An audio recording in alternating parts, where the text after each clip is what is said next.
everybody, and welcome to my tutorial of epic proportions. Raven here, and I'm going to show you guys how to go from making these mock pictures to these mock pictures. You might be thinking, well, why does it matter how my images look? Well, having a clean background with a solid color and proper lighting helps show off the features of your mock.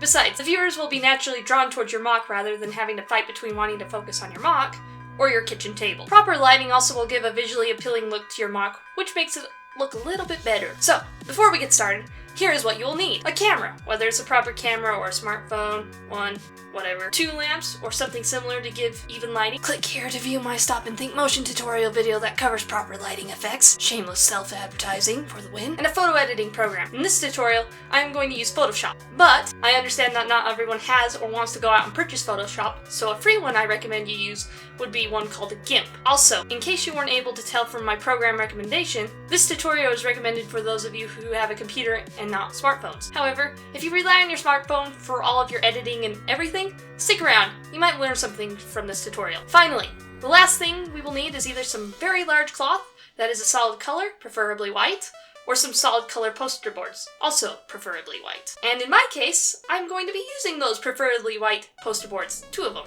which I bought at a dollar store for $1 a piece. Okay, we got all of our stuff, let's get started. So first things first, set up everything.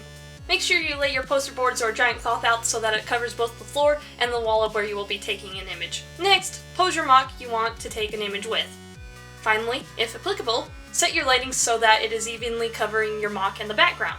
Now take the picture, preferably with your flash turned off. Now, let's put that image into the computer and open up Photoshop or GIMP.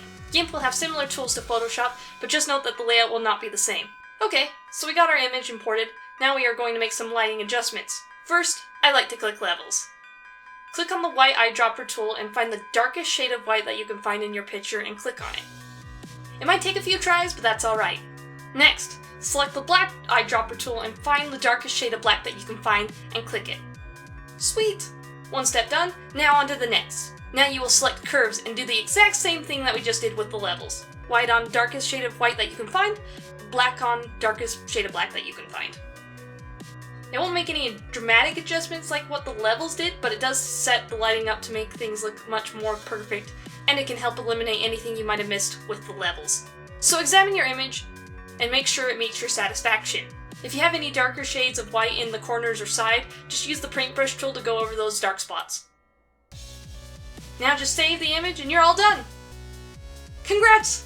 You now make some very impressive looking mock videos and images. If you have any questions, feel free to ask in the comment section down below. Also, if you like this tutorial, I recommend you check out my stop motion tutorial series known as Stop and Think Motion. Share this video around so we can help out our fellow mockists by making cleaner images and videos. This is Dark Raven Films, signing out.